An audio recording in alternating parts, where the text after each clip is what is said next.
I'm doing this as a message of hope for all of you artists out there, coming off of watching the new Todd in the Shadows video where he reviewed the song Yummy by Justin Bieber. I was fascinated staring at Justin Bieber, this guy who is now 25 years old. I'm 28. So my fiance is 25 herself, so I consider myself to be in the same age range as Justin Bieber. I kind of came up in the same environment as him. You know, he was a child star when I was in high school. He was in like middle school. I think he was 12, I think, when he blew up, but he blew up through YouTube. Now, I'm a YouTuber myself, and I know a lot about how you market on YouTube. And it's evolved a lot over time, and Justin Bieber really belongs to a kind of old world in a way, because there was a point early into YouTube blowing up, early into e-celebs starting to become a thing, where we had transplants into the actual entertainment industry, where they were coming in and picking up the people who were doing really well and trying to turn them into traditional stars. And that was the goal of a lot of YouTubers. It still is the goal of a lot of them. But over time, we saw that traditional media was not all it was cracked up to be, as this holy land that you could go there and become successful. Not only did a lot of people's talent not really translate to that world, but that world has its own structure that is very detailed and dense, and a lot of people have different jobs in this field. And if you're a YouTuber, you're used to basically working by yourself and managing everything by yourself.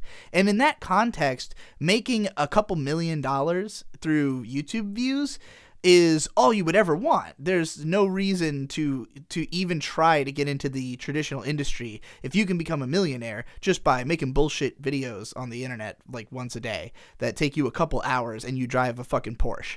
So getting into the industry, you realize that it's so much more complicated. There are so many more people you have to answer to. There is potential for you to make exponentially more money, because the way that the system is structured, if you become like a rap star or something, you've got pretty good odds of getting lots of brand deals and endorsements, and you can really make a shit ton of money. But it is often short-lived, because the fact of the matter is that there can only be a couple of people at the top at any given time in pop culture. You have to have the hit idea. You have to be the song of the summer, or else you're not going to be making those millions and millions of dollars.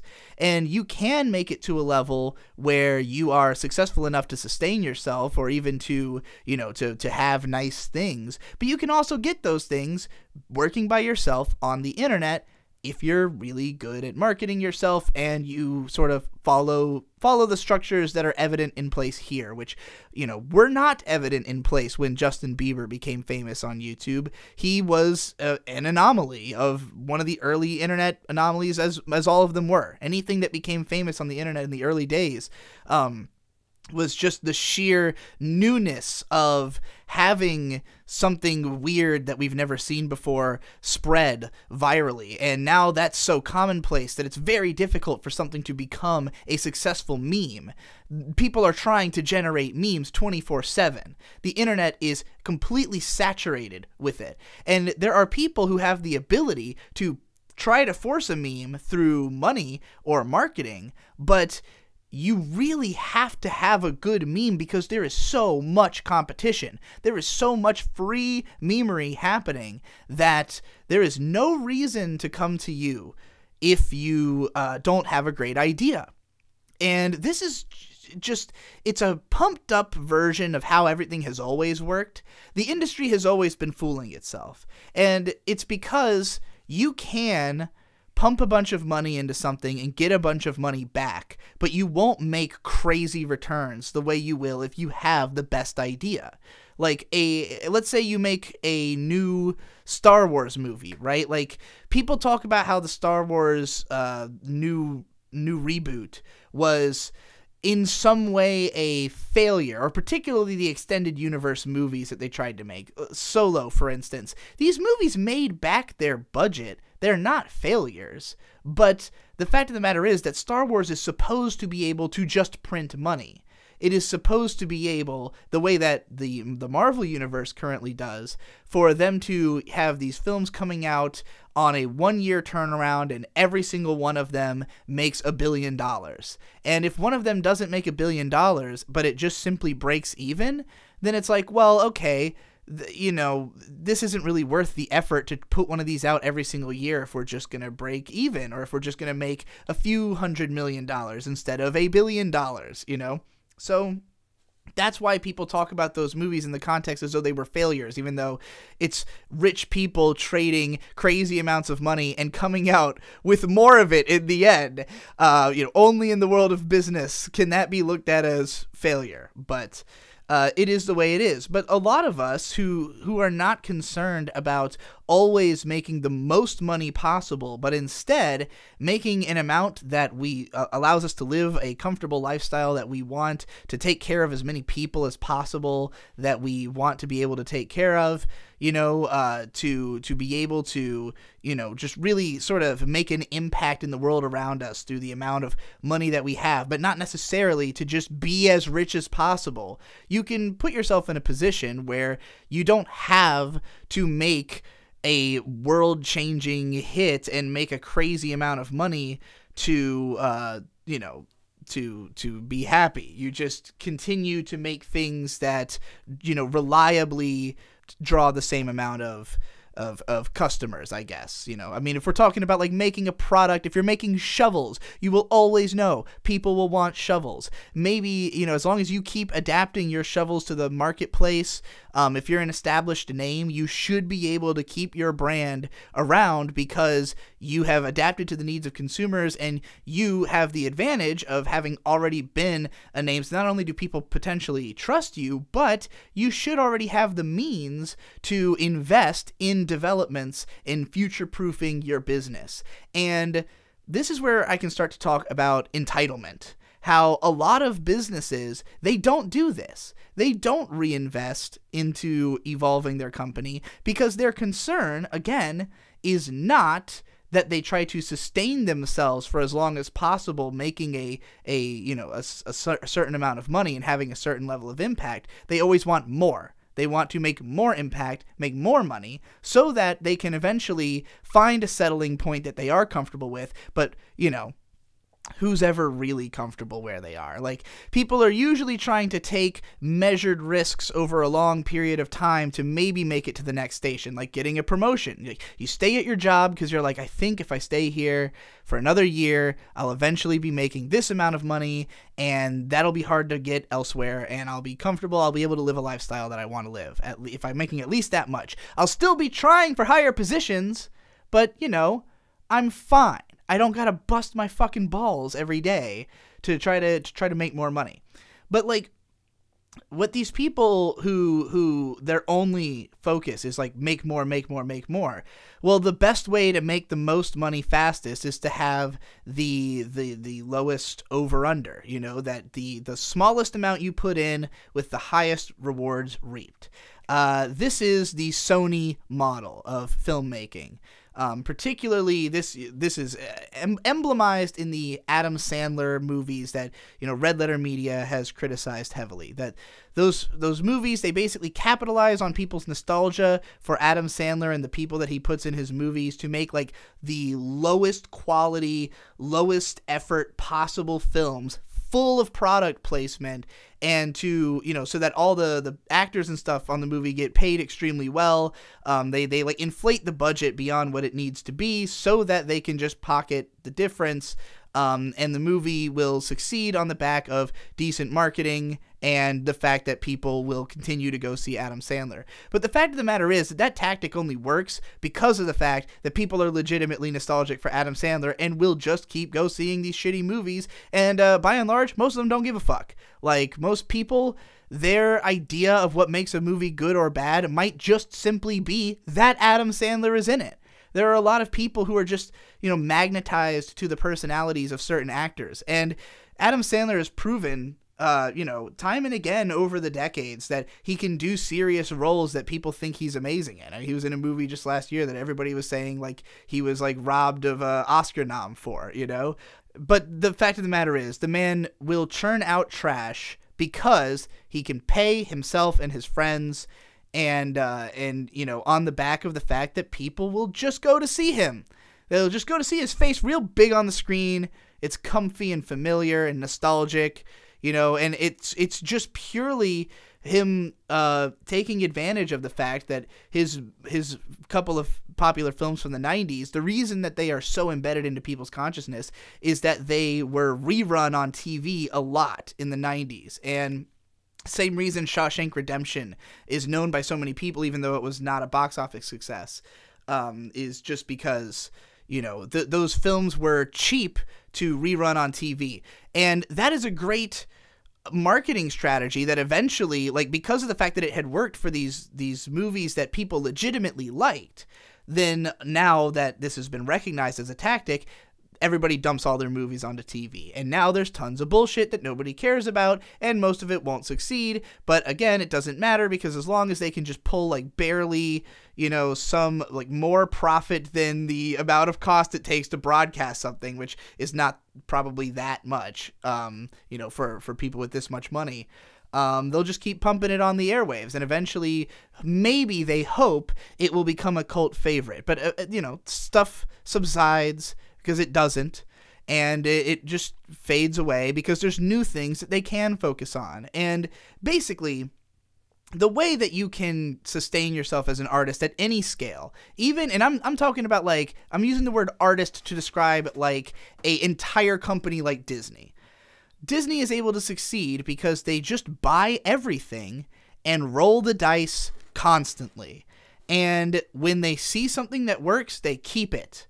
And they're very good at recognizing what works. I think that is the core of what makes them functional, is that they're great at recognizing what they need to do to make something work. But they have had failures. I mean, the Star Wars franchise, as we've said, was shaky for a while, but now that they've got The Mandalorian and they've got Disney Plus and they're going all in on that, they're going to make a bunch of other TV shows. They're going to say, fuck this film franchise bullshit. Star Wars is now a TV franchise. They're going to make really high budget shows. They're going to hire on HBO writers, and they're going to turn Star Wars into something that will completely fill a fucking ThinkGeek store. I can see it. If they play their cards right, if they follow the logic that they did with the Marvel universe, they can make that happen. And then they can build new films out of the popular TV shows, follow the anime model. I don't know why I'm giving them ideas. But my point is that what succeeds in the long run are good ideas. You need to have a good piece, something interesting that people are captivated by. And if you have the confidence that you have a good idea, you need to do everything in your power to make sure that as many people hear about it as fucking possible if you want it to spread. I think that as artists, we have a tendency to just admit defeat right away. We already don't like the thing we made because we see all these flaws in it, and so we're not even proud of the thing. And then even if other people say that it's good, we might just kind of shovel it out there, and it just gets whatever response it gets. We move along. And this is a way that we are just wasting our effort, and it's something that doesn't happen in other industries. It's not something that, if you were a business and you were, making, let's say, test versions of a product, right? Like miniature versions. Those miniatures are very expensive to make. Somebody has to make it very precisely. If the miniature is something that in the end can become the final product, and you have the means to make the product, it would be a huge waste of the investment in the figurine to then not make the product unless it just didn't make sense anymore. If it still makes sense to do it, then why wouldn't you? But that's not how artists think. We go, all right, I made this thing, and then we put it out there, and then we just say, all right, well, I guess that's it. And I've seen people do things all over the internet that work, that I will, not be offended by, that they do to promote their content, that I then don't adapt just because I don't know. I just don't stop to think about it, I guess. And, you know, I'm somebody who is obsessed with marketing, obsessed with studying it, obsessed with doing it, and I've gotten much better. I'm doing a good job. Kusomega in particular, I'm quite proud of my marketing effort so far on that, and, you know, we'll see how far I can take that in the long run. But, and the RadCon 4 was an extremely successful marketing campaign that I have learned a lot from, that I will definitely be using as a model for future marketing campaigns. But, and I'll detail it at some point, probably after the con, so that I can, you know, actually know how it all turned out. But here's an example. So you go on Twitter, right? Did you know that you can retweet yourself and you will then show up back at the top of your feed? Did you also know that you can undo that retweet and do it again later? It's kind of annoying for the people who see every tweet you make, but that's nobody, except for freaks like me who read their whole feed and don't follow that many Twitter accounts, which is not common, right? So it's basically similar to something that another I've seen otherwise, which is ICYMI. They say, in case you missed it, and then they post the thing again. This is basically the ICYMI, that's just there for the people who have already seen it before. You're basically saying, I know I showed you this before, but in case you missed it, here it is again. Well, for the new person, the ICYMI is just confusing. It's just, I mean, because first of all, you probably don't know that it stands for in case you missed it, but it took me a while to figure that out.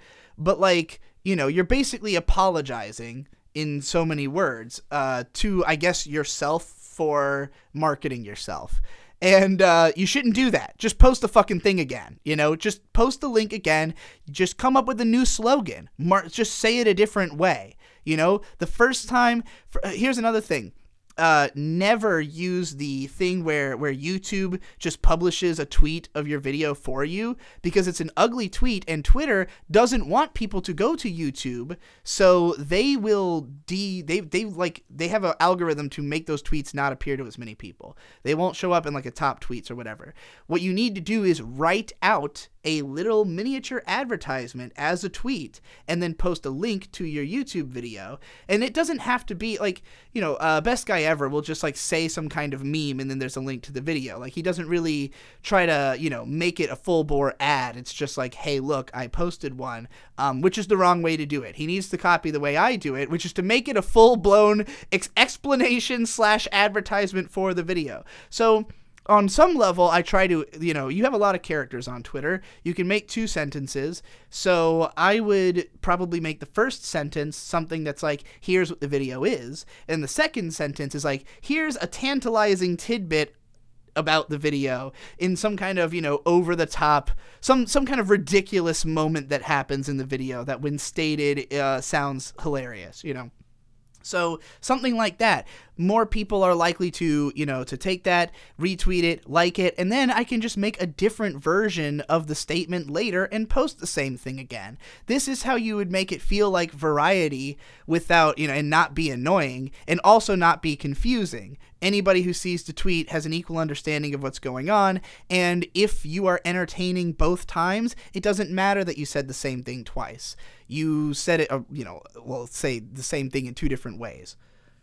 Because that's what all art is anyways. It's saying the same thing a billion different ways.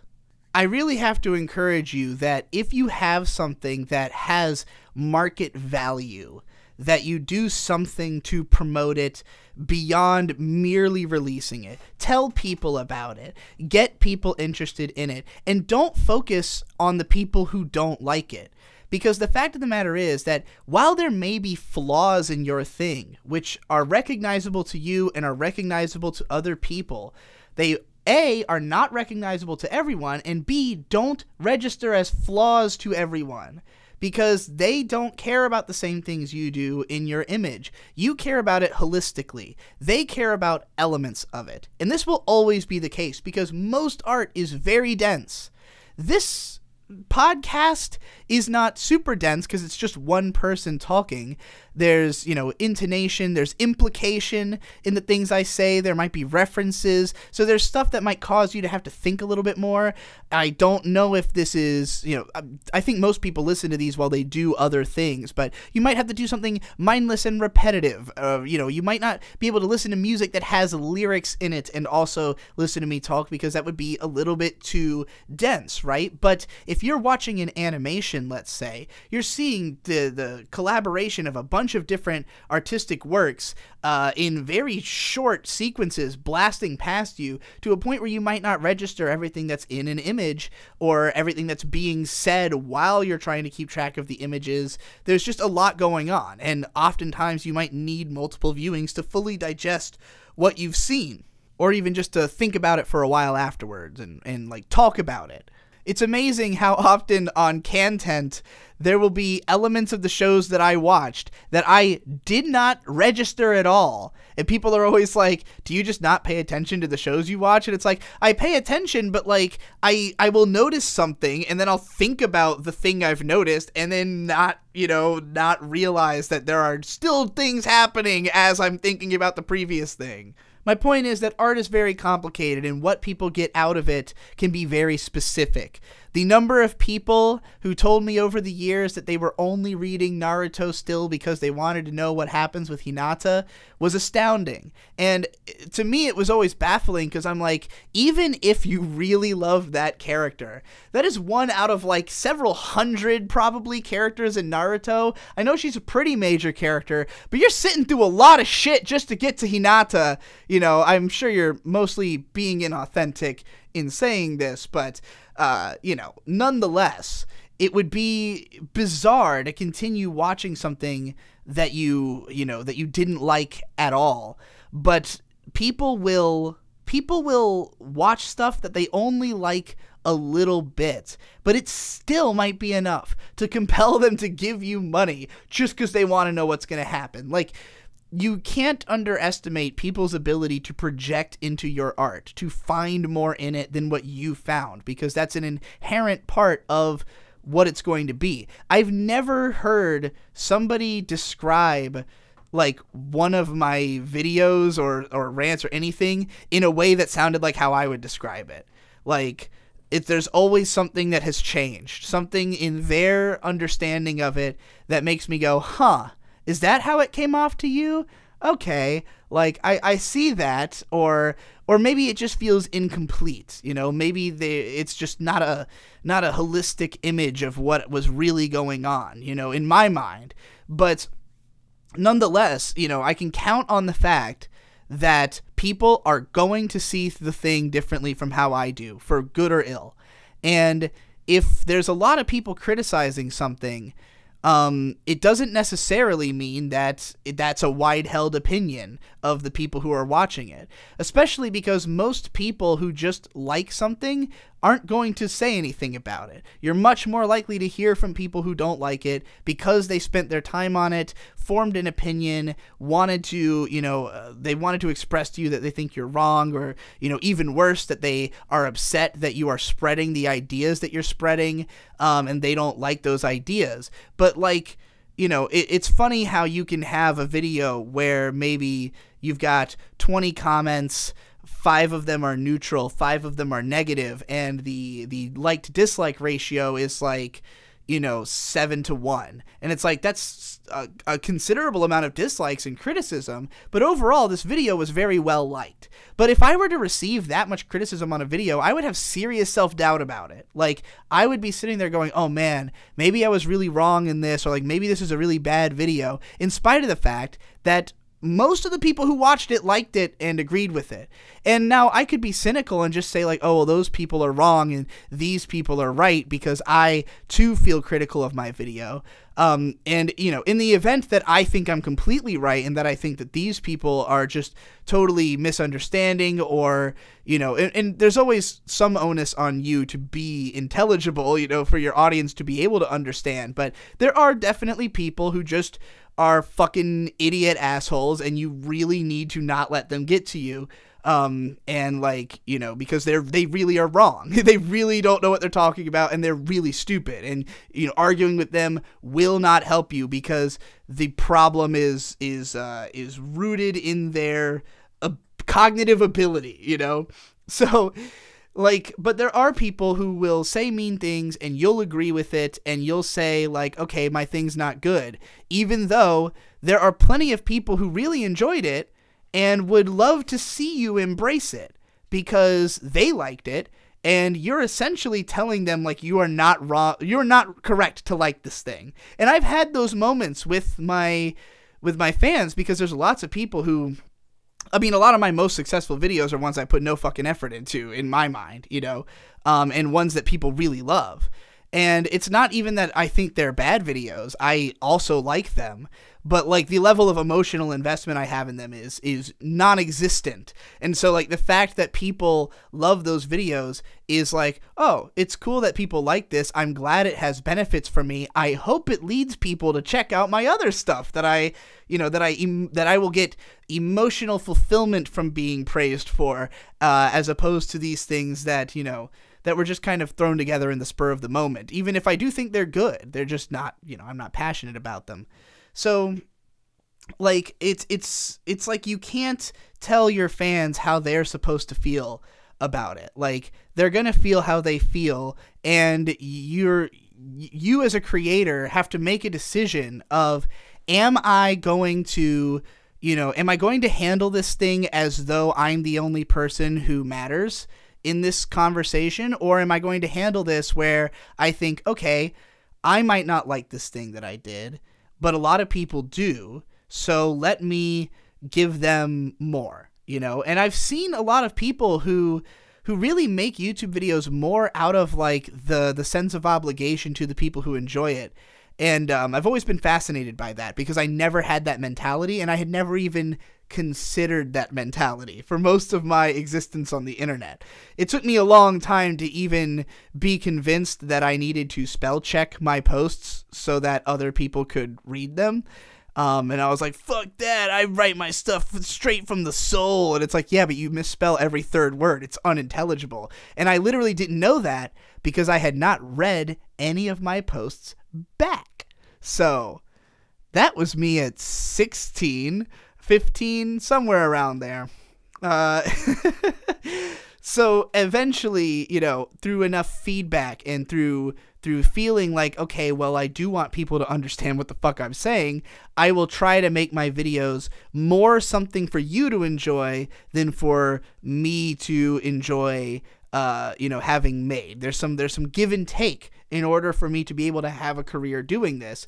And I'm fine with that, because in my own time, I can do the things that I really want to do, and I can release those things, and there's a greater chance that even if only 10 people like that thing, at least they'll be able to see it because I put it in front of a bigger audience than usual. But there's plenty of stuff I make to this day that I bury or just do nothing to promote. And, like, I'm thinking about this song that I, granted, I do have a plan to promote this, and that I want to make an album of songs like this, but I took one of my old songs from this album I made called The World Over, which I'm extremely proud of, and I did not market very heavily, mostly because the songs can't really be posted on YouTube, because they get content ID'd, because they're all based on soundtrack music, and I just thought, like, it's so obscure and my mixing is bad, and I know people are gonna, I know that most people would hate this, and I don't want to put this thing that I have so much emotional investment in front of enough people to have to feel all the hate that it's gonna get, you know, because I desperately want for more people to listen to this thing and to talk about it and to appreciate it, because I care about it so much and have continued to do so. But I have done very little to try and inspire more people to check it out, because I don't really know who it's for. Like, I don't know who the audience is. I don't know where promoting would make the most sense. But the fact of the matter is that getting in front of as many eyeballs as possible is always the answer. The answer is put it in front of as many people as you can, as many times as you can. And I see people who do this successfully, and it fucking works. It's amazing how you can make a Twitter account popular in a very short amount of time if you have enough good ideas that you just tweet constantly. And anytime a tweet is successful, retweet your own tweet, continue to promote it, continue to respond to people who respond to it, because that gives you more engagement, more promotion. Hit like, hit retweet on people. Like, you can make a tweet. If it's good, you can make it a huge hit through marketing. And that's something you can apply to any other medium. You just have to think like, okay, I have an album. If I want people to listen to it, I should be playing an excerpt from it at the end of every video I do. And I haven't done that largely because, I mean, I've had plenty of times where I've done this in plenty of videos. I've just never done it the way you're supposed to, which is every video. And the reason I don't is because people will bitch. And I read all my comments for the most part. I go in my Discord. I hear the bitching. I understand why people are upset. I understand. There a lot of these things are things I might make fun of somebody else for if they were annoying. But there's plenty of people who have done it and it hasn't been annoying. YMS, the way he launched his gaming channel was at the end of every fucking video for years. He had funny clips from his gaming channel at the end of his videos. Not everybody's going to think it's funny. I never found any of them funny. I never subscribed.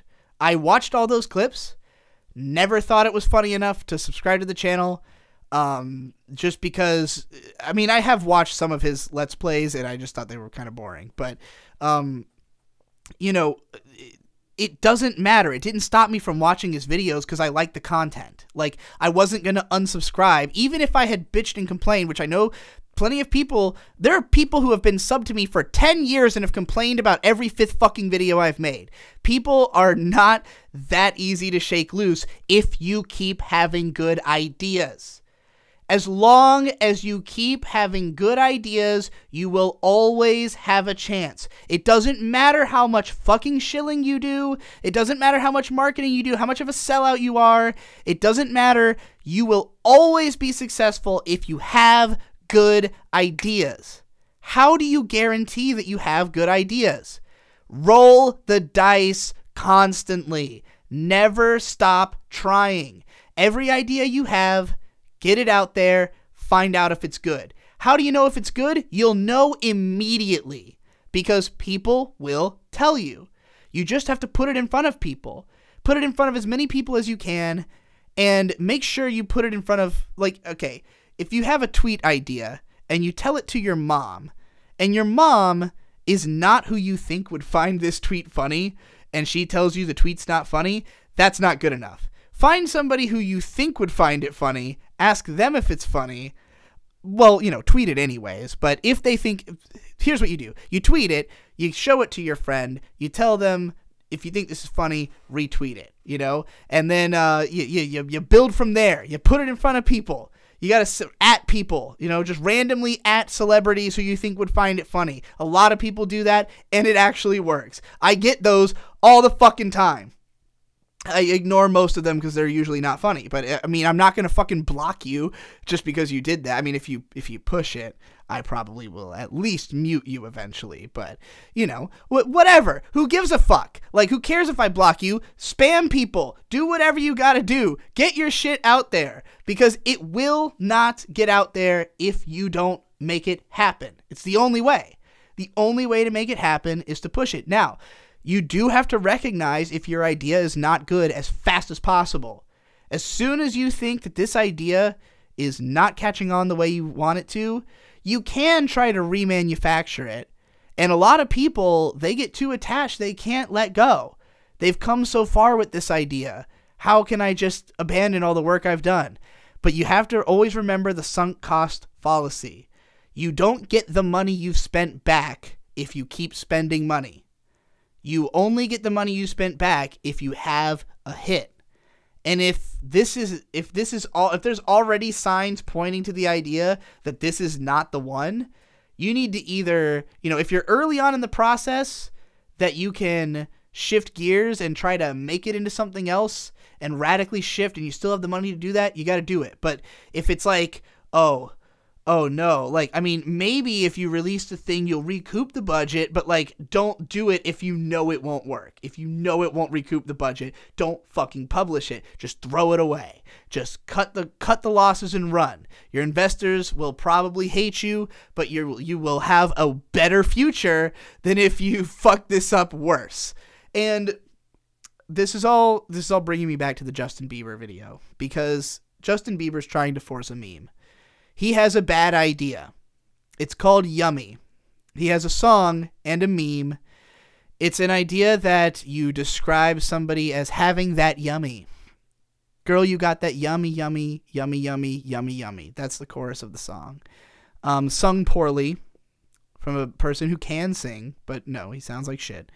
Generic beat. Just sounds like anything you'd expect to hear on the radio.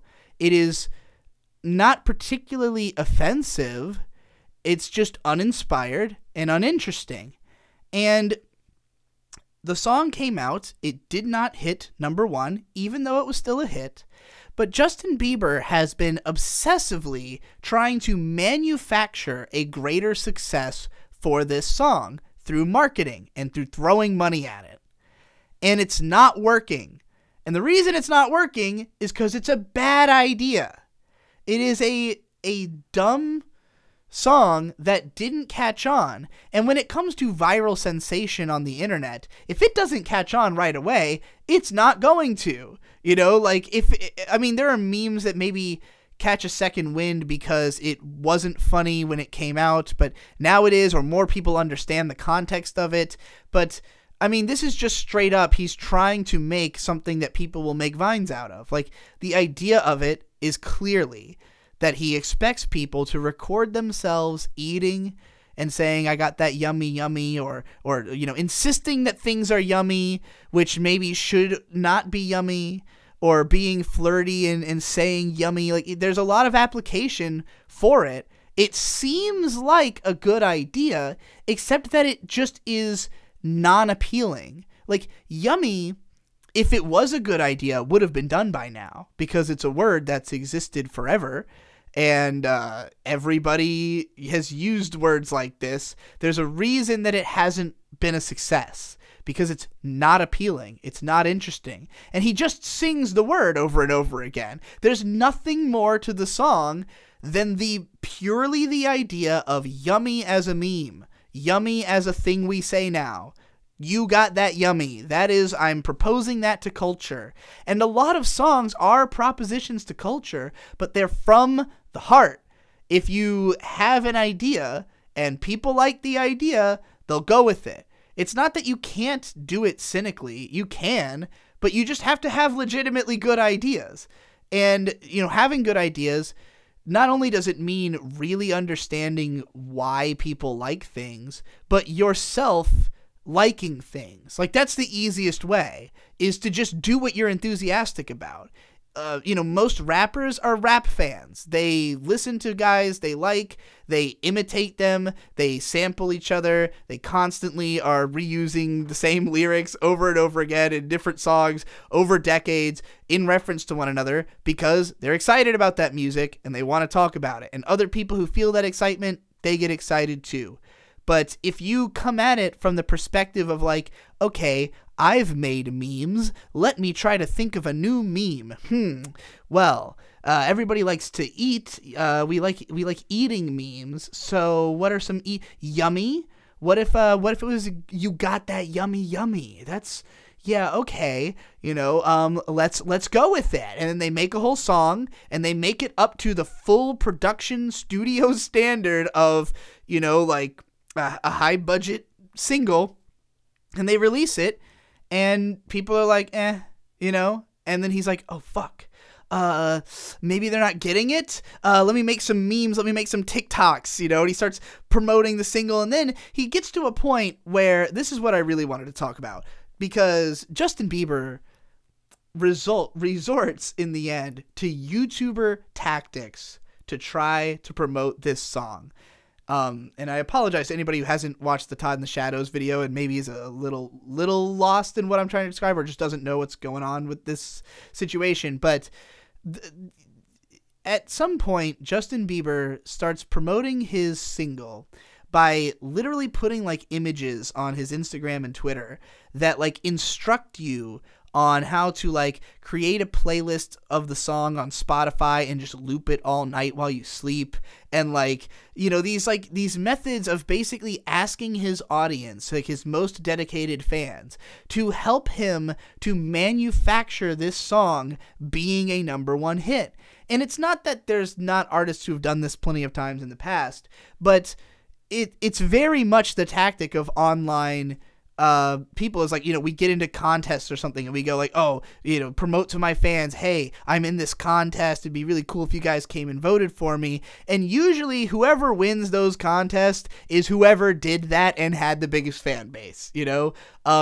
You could see it with my placement in the Watch Mojo top 10 anime YouTubers list, where the only 2 people who promoted it at all were that anime snob who made whole videos about it and managed to break the top 10, and myself, who made like 1 tweet about it and was voted up to like number 8, and then they put me at number 4 because like the Watch Mojo people just seemed to think I was better than the ones that were above me. Just like the most basic form of this type of marketing is just like saying, hey, I'm in this contest, go vote me up. You know, the contest in Justin Bieber's case is the leader, the Billboard Top 100, and you know, he's actioning his fans to go vote him up. It's really hilarious and kind of baffling to see somebody who started as a YouTuber, who is on some level an internet celebrity, but was picked up over a decade ago, I think. Yeah, over a decade ago. Somebody who was picked up by the mainstream record labels 10 years ago is now, you know, after enjoying all this success where he didn't have to do his own promotion, he didn't have to call on his fan base necessarily to make something happen, where, you know, the industry is promoting him heavily because he has hot songs. You know, he is himself a good idea in that he's marketable, he's got a pretty face, he's got a decent voice, he's been scouted by good producers who have, you know, made good music for him in, I don't know, scare quotes. I don't like any Justin Bieber songs, but I don't think they're offensive in particular for the most part, except for fucking any of the ones that have the stupid Caribbean beats behind them. But for somebody who's been in that position to be coming back to the internet for his self-promo, what it tells me is that, you know, the mainstream industry, they're looking at him and they're saying, oh, you didn't make a hit. Like, they already understand. They already know that it's over for this song because they have plenty of other songs that they can promote. You know, there are younger, newer, fresher artists making big hits constantly. The music industry, you know, it may have had to downsize to enter the streaming era, but things are going good in the streaming world right now. Music sales are on the rise again through streaming. You know, there's healthy competition, tons of new artists coming out, tons of hype going around. What is the need for Justin Bieber, as Todd in the Shadows asked in his video? And so the industry would already understand that. So the question then comes to, can he market himself to the internet? Because he is an internet star. He came up through viral sensation. You know, having a mainstream hit is basically just having a viral hit, but in a mainstream context, there's just a lot more machination behind making it happen on the part of, you know, specific groups with lots of money, as opposed to groundswell from fans giving a shit about it.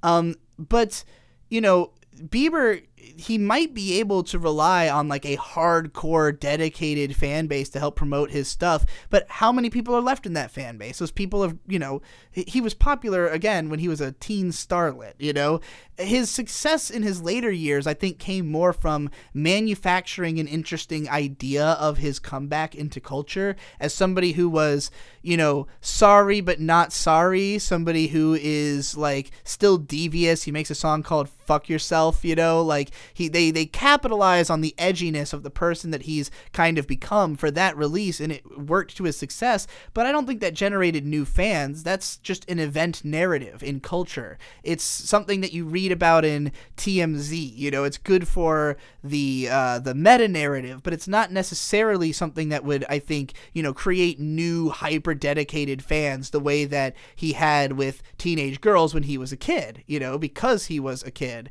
And I think that, you know, there's no way that he could ever recapture that. So the only way he can continue to be successful is by continuing to have good ideas, like what Sorry was for him, you know, for his career. And Yummy's not a good idea. And there's no other ideas on the album from what people have said. He put out a new album. It's mostly been, you know, from what I've seen, panned. Anthony Fantano gave it a not good, which is not good. But, you know, big surprise, right? Like, he's never had like an album that I think, you know, was going to make internet critics happy. But nonetheless, if he can't make hits, he can't make hits. And, you know, it would be one thing if the song was legitimately an underdog. Like, if it was a good idea that wasn't being recognized, then you could weaponize your fan base to do something about it. And that happens all the time. We see a lot of the time where popular underdogs who do know how to market themselves well and to action their fan base, their cult fan base, they lead, you know, campaigns through social media to try to get more recognition, and it works sometimes. And it's worth doing if you have that kind of ability. You know, if you have people who really care about you, who are willing to go to bat for you and try to promote you, you know, even if it's just through, like, you know, sending all your content places. Like, I used to have very dedicated people always posting my stuff on r/anime, you know, because I was banned from forever ago, and, like, obviously my videos make sense to be posted there. These people wanted to have them on Reddit, but it was like a race. Like, people would be, you know, ready and on the word go to post the link on r/anime. So, like, for me, it was like, thank God, you know, thank God somebody is doing this promotion for me. I don't have to go out of my way to manufacture this. Like, I didn't tell anybody to do this. I have had times where I've told people, hey, can somebody share this thing on a Reddit board or something like that? You know, if you are a member of that board and you think it fits the discussion, if you're willing to do this, then please do, because I can't just go in there and self-promote, you know, even though my thing is relevant to these people and they might like it. Which is why the fucking rules around self-promotion are fairly ass backwards in a lot of places on Reddit, but whatever. You know, I built my career off of just posting my My Little Pony videos on Reddit in the first place. That's how I got attention to my YouTube channel. So, like, without that window of marketing, I would not have a career. I literally had been writing about anime for nearly 10 years and never had anywhere near the success that I got out of, like, you know, a few hours of one of my videos being on a popular subreddit. So, you know, market your fucking shit, and remember that it doesn't make you a worse artist if you pour your effort into marketing. Because if the idea is good, people will tolerate it. If they really like what you're doing, if they really like your YouTube videos, they'll sit through your stupid fucking Skillshare ad, or at least they'll skip through it. You know, like, you're not going to bleed enough subscribers if your content is good enough to deserve these ads, that, you know, that they would be not worth doing unless you are somebody who, you know, like, for me, it would be different, because part of why people patron me, I think, is because I go out of my way to say, like, I don't do promotions. My videos are no bullshit. Please keep me afloat on Patreon, you know? But I wouldn't have to do that if I had those promotions. I would be making way more money. I just don't want to do them, you know, for me personally. And that works for me because I already make enough money through Patreon to be comfortable. And I've done that through marketing to the kind of people who would patron. You know, I market to the interests of people who want to make monthly donations by offering things that I at some point could feasibly do on a monthly basis. I think I still can, but we're a little behind schedule. But, you know, I formulated ideas that I could do every month that people would be interested in paying for every month, and I make content that is of the nature of, like, basically being for super fans, you know, like, for people who want to watch constant Digibro content, because that's the most comfortable way for me to make my living, because I have to answer to only the people who care about the content, not to advertisers, not to anybody else. But that's a way more complicated style of marketing that's only really doable if you are a content machine like me, who the reason that I'm able to have good ideas consistently is that I just constantly throw out ideas. I make videos all the fucking time. I always have shit coming out. A lot of it does not really do anything, you know? Like, it might work for just those core fans, but if it doesn't grow beyond those fans, if it doesn't even reach my actual subscribers on my YouTube channel, then it's kind of like, okay, well, that was fun, but, you know, now let's make another one, because we gotta keep throwing darts until something hits that bullseye. But I am terrible at marketing myself. I'm trying to do a better job, and I really hope you will too. Just don't look at it as like, you know, I understand that it's a pain in the ass and that you might hate doing it, but your fans aren't gonna see it the same way you do. Some of them might, but fuck them. You need to make money. If they don't want you to make money, they don't want you to live your fucking life, then they can go fuck themselves. You know, they don't have to give you money. They just have to listen to you ask kindly for the people who do have money, who do want to give it to you to help you live, which I think is very fair. So, you know, market your shit, and remember, if the idea is not good, cut and run, because no amounts of industry backing, no amount of forcing a meme, no amount of, you know, plays will get you will make a bad idea succeed. And it might succeed in the kind of way where a normal onlooker says, well, it still broke the Billboard Top 200. It was almost a #1 single. Like, that's a success. But it's not a success in the perspective of Justin Bieber. And if somebody who has that much power is using it that poorly, it means they will not maintain that power for long. And that's why we comment on narratives like this in pop culture, why we fixate on, oh, he can't make #1 hits. Taylor Swift can't make the kind of hits that she could a couple years ago. And even if it still looks like a monstrous success to the normal person, you have to wonder, like, will she ever be able to make a hit like that again?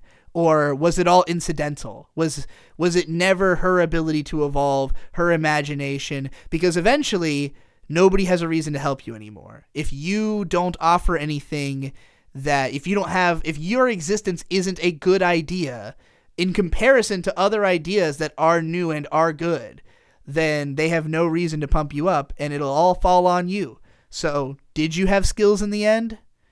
Time will tell, but you will never succeed if you never have anyone watching your shit. So, put it in front of as many people as possible. That's my message of hope to all artists.